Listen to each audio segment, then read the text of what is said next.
Ladies and gentlemen, happy and festive Thanksgiving. We got a lot to be grateful for, all of us. We get to coach in a great game, and you guys get to. This is your livelihood in terms of reporting on a great game. There's nothing like it, but we're just to be grateful and thankful for what we have.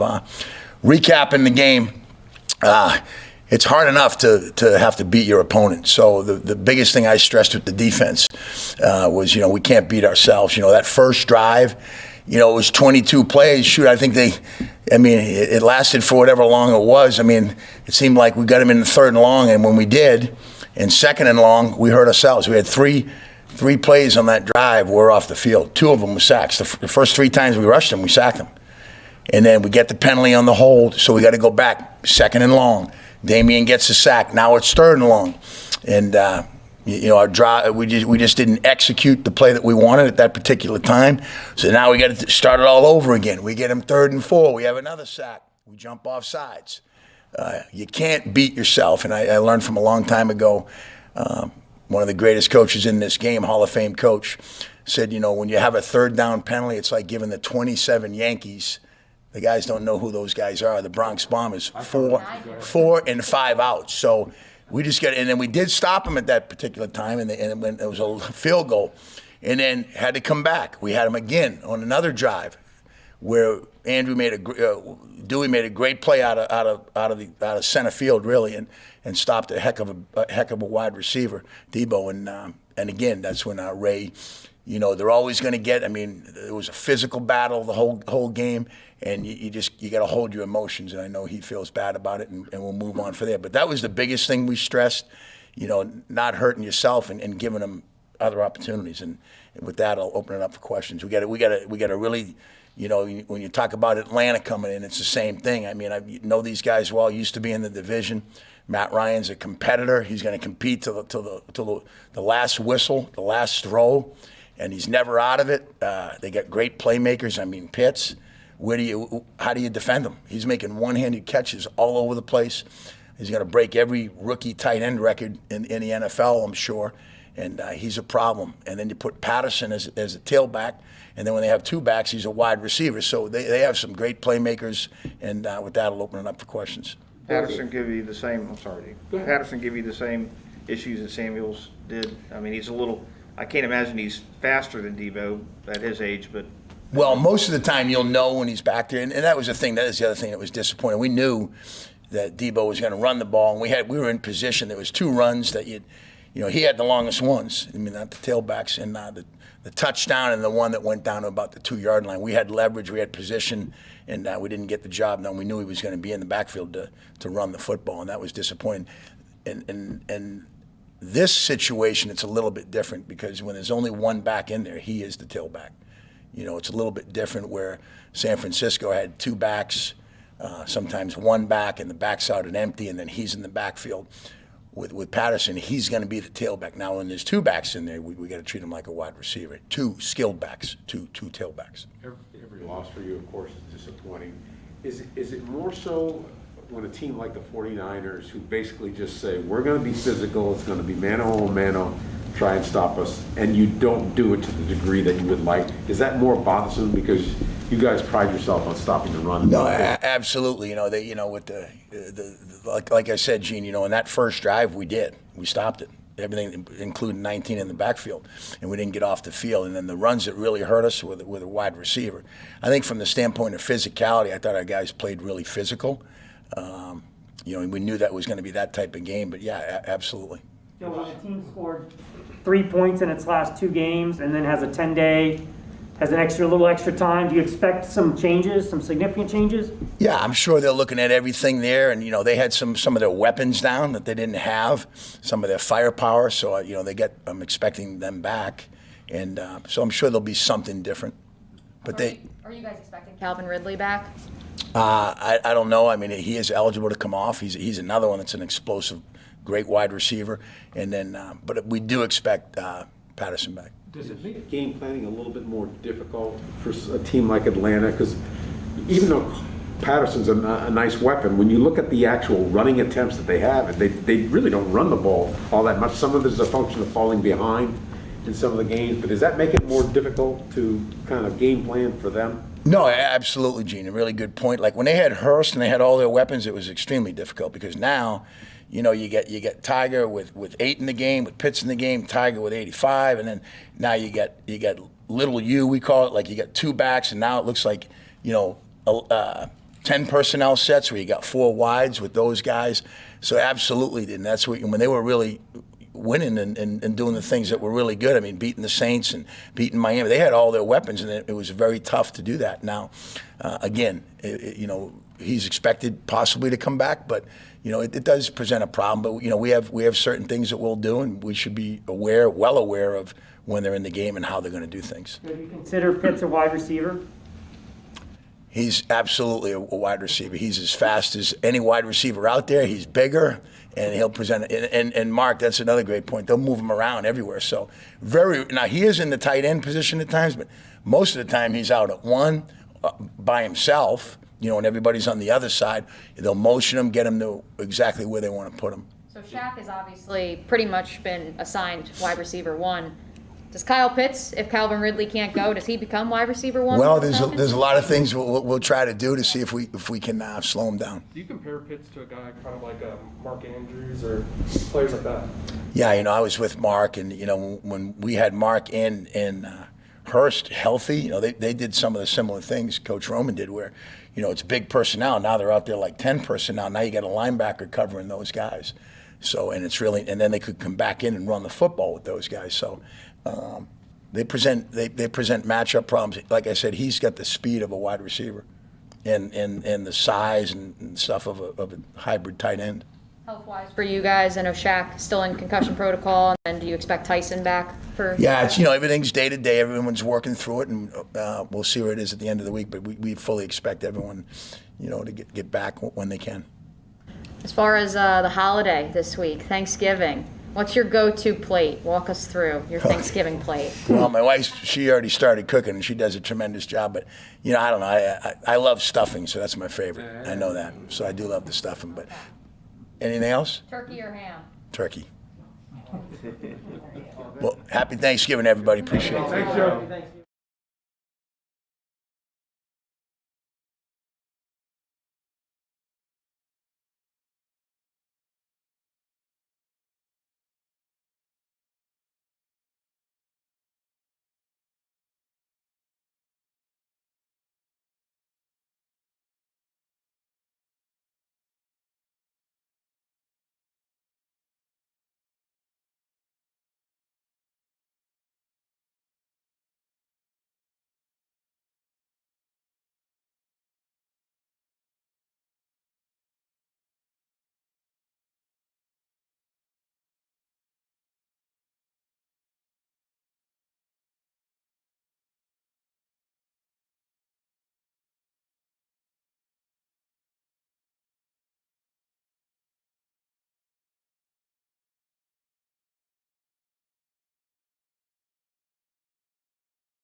You as well. Hope you guys have a great day tomorrow. Are you fully off tomorrow? It depends on how well we do tonight. So, in our preparations tonight. So How rare is that? we'll see. I mean, it doesn't, we haven't seen that here a lot, where the coach switches things around and everybody gets Thanksgiving mostly off. I have not had this schedule yet. I'm looking forward to it. So if I can make it happen tonight with our red zone, getting that put to bed, then it could be a great day tomorrow. So it'd be fun to have that. Urban had mentioned yesterday that he feels like the offense needs more creativity. We're not getting that done. What can you do in these last 7 games to appease him in that regard? Well, I mean, obviously we have to move the ball. We have to score points. I mean, all those things. It looks creative when you're moving down the field and scoring points, right? So, I mean, that's our biggest deal right now is, I felt like early in the year we were kind of on an upward trajectory, and I thought that we were improving each and every week. But as I think we've kind of leveled off or even kind of taken a step back. So we're, the guys, we have great guys, and they're working their tails off to get better. They're, we're trying to be creative with the things that we're, trying to ask them to do, put guys in positions to be successful, and we'll continue to work that way. As a follow-up, from a schematic standpoint, at this point in the season, is there more left to put on display, or in your experience, have most NFL teams by week 11 or 12 pretty much thrown just about everything except maybe a wrinkle or two at? Yeah, I mean, there's still things that you can do for sure. We're always looking to add things to the offense, and really what we add is what can help a player, a certain player be successful. So, we look for plays to, how do we get Agnew the ball? How do we get Tulai the ball? How do we get Dan the ball? All those type of things. And we look at other teams. We look at, we have a lot of experience on our staff as well. What have you done to do this? And, we look for that every week. Sometimes it doesn't fit for the specific week or the specific scheme, but we're always looking. How do you plug that huge hole for Agnew now? Yeah, I mean, that's a tough break for us. I love Ag. We're grateful that he's going to be able to come back from it and be able to regain his health. But it is a big hole. He was the explosive part of the offense, and we could do little things with them. So other guys have to step up, and that's always the case in the NFL. We'll find those guys. We'll put people in different places, and and try to move the ball that way. Do you expect Jaden Mickens, obviously just signed this morning, to be able to go on Sunday and be a part of this offense? Well, I know it'll probably be returning punts for sure, that kind of thing. But it remains to be seen on how fast we can get them up to speed. I mean, our guys have done a great job in the past of getting guys ready. This is a real short notice to it's already, probably 3/4 of the game plan's already in. But there'll be enough where if we had to go to him that he could get in, and then from there, everything else would be a bonus. All things considered, do you feel like Trevor had a solid game on Sunday? Yeah, I did. I think he's getting better. Last week was a good game for him. And, I liked some of the things he's doing, using his legs. You can see him getting through some of his progressions. And all of us have to kind of help lift him as well. He can't do it by himself, but neither can anybody else. It takes 11 guys working together. 0 targets for Dan Arnold. Were you able to put a finger back when you watched the tape back as to why that happened? Well, I mean, there's plays in there that are designed to go to him, and then, the defense, ends up either covering it or, we continue to move on through our progression. And, that's on me. I mean, I got to make sure that we continue to get him in there and, make sure that the ball's going in his direction. What's your feeling on how much you want to see Trevor on bootleg type passes? Because he seems to execute them fairly well. But then again, you also want to limit the amount of times you want to do that. You want to limit the exposure to him getting hurt. Well, I think there needs to be a marriage between the run and the pass. And when you're running, most of the time when you're running bootlegs, they're coming off of your run game. So we need to have, the score needs to be, in the balance, so to speak. All of a sudden, if you're run faking and you're down 20 points, the defense plays it different. So really need that blend, number one. And then defenses, how they play, that's some of the first thing that you look at is, how can you get the quarterback on the edge? what type of technique are the defensive end? Are they wide players? Are they up the field players? Are they close players? Those kind of things to see. So sometimes they're harder than other weeks to be able to find them. A 4-3 defense is a little bit easier than a 3-4 defense, and all those things come into play. But Trevor is really good on the run. It's one of the best things that he does. So we're always looking to try to find ways to do that for him. Since the bye week, the offense averaging just over 10 points a game. Is it injuries just taking place, or how do you start putting more points on the board? Yeah, I'm not going to ever blame it on injuries. We all have to do better. There's all kind of things that go into that.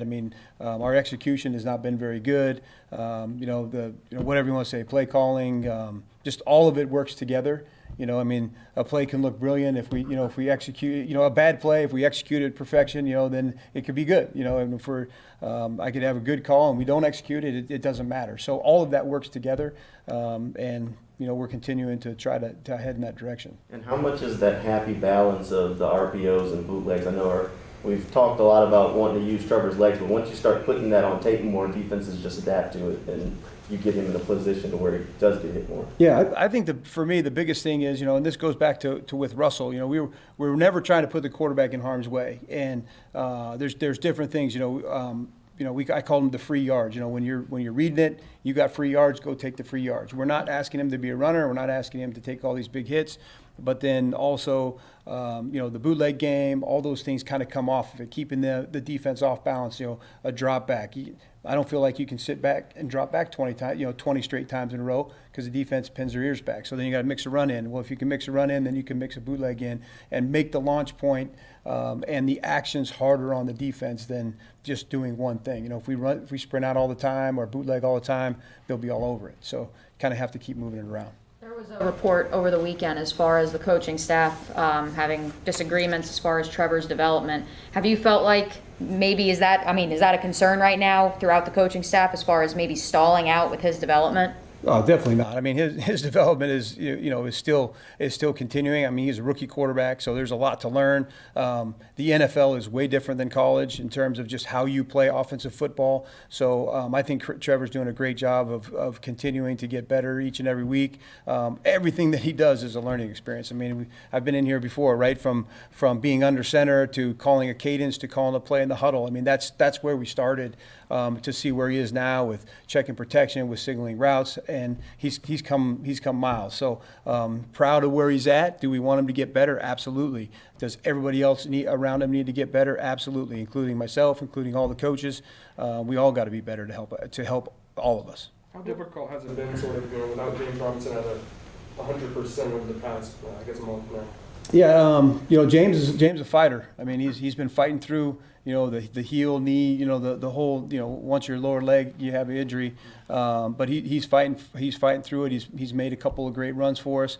He'll continue to rehab and work his way back. And, in the meantime, he'll be in there. And then you got to spell him with Carlos and, other guys that we're using, whether we hand 1 to 2 live, whether we hand it to Agnew, those things. Just keep trying to move it around and move the ball. How much does it kind of change things for the offense when, it's 17-0 when you get the ball for the third time? Was the game plan kind of go out the window at that point? Yeah, we had 4 plays, the first drive didn't go the way that we wanted it, and the second drive, it felt like it was going to, we were going to start to move the ball and it'd go one play and we fumble it, and you can't ever do those things. Puts the defense in a hole, and then now you get the ball back 4 plays in the game, it's already 17 points down. So you can't just totally scrap it that early. I think the second or that third drive, we had a nice drive and, got it down. Then we jump off sides and, kind of kill our own selves when we're in the red area. So those things we got to cut out. But if we would have punched it in right there, then, or, got a field goal, then you still feel like you're in the game, can play it normal. But, then I think it kept going from there. So when the points get out of whack, it does change a little bit of things that you want to do. Is that just brutal for an offensive coordinator sitting upstairs? They take a 20-play drive, it's 22 with the penalties, and you're just sitting there and waiting, and then you get 3 and out, and then you gotta, and then wait some more. Well, terrible waiting, number one, and then terrible to go 3 and out and put your defense back out there after they've been through what they've been through. The defense was fighting. They end up, going 19 plays or something. That's a lot of plays for them to be on the field. Our job is to give them a rest, and to go 3 plays and out and then 1 play and out is, it's bad for the complementary football to help the football team, and we got to be better. Getting back to the earlier question about the report about the offensive room and how would you characterize it? I mean, obviously, coaches are going to have disagreements about game plans. Right. Would you describe the room in the last month or so as having disagreements, or would you describe it as elevating in any way to friction? Because there is a difference between the two. Correct. I don't think we ever have. I don't think we've ever got to the point of friction or where guys are arguing about what the game plan is. Just the way I work it in the offensive room. We have lead coaches that have certain areas of the game plan, so they're kind of the expert of that game plan, and then they present what they see. Say it's 3rd down, they kind of come in and present, hey, here's what we've done on 3rd down, here's what they're doing, here's what I suggest, and then I put my 2 cents in, a couple other coaches put their 2 cents in, and we just continue to have healthy conversation. And I don't think it's ever come to a point where guys have been arguing about it. If you could sit in the room, I mean, the conversations are they go everywhere from, you pick a play and it's like, okay, who do we want on the play? Or, what if they do this when we're running that? And the conversation just goes back that way. So I think it's more healthy conversation. And then everybody's putting their heads together trying to figure out what's best for the offense, and there hasn't been any friction that way as to, from my take, as to, hey, we're doing the wrong stuff for our guys. Thanksgiving tomorrow? Yes. Turkey, ham guy? What's your go-to? on Turkey Day? I'm more of the turkey guy, but if I could pick one thing, I would eat dressing all day, but my mom's dressing, Okay. not What? stuffing. So, yeah, I was going to say. Not stuffing. I was going to say, I just found that out last night. So you Yes. call it dressing. Dressing. It's not stuffing. Not stuffing. Okay. No. I found that out last night. Yeah. Is that so where'd you grow up? I grew up in Arizona. My Okay. parents were both from Mississippi. So my mom, it's a cornbread, sage, like that kind of dressing. Phenomenal. So I'm I from could New eat. Jersey, but I could guess eat that. In the South, you grow up and you're told. That's what somebody told me last night. I didn't know that. Yep. Dressing. It's It's only dressing. dressing. Yeah. All right. Thank you. Happy Thanksgiving.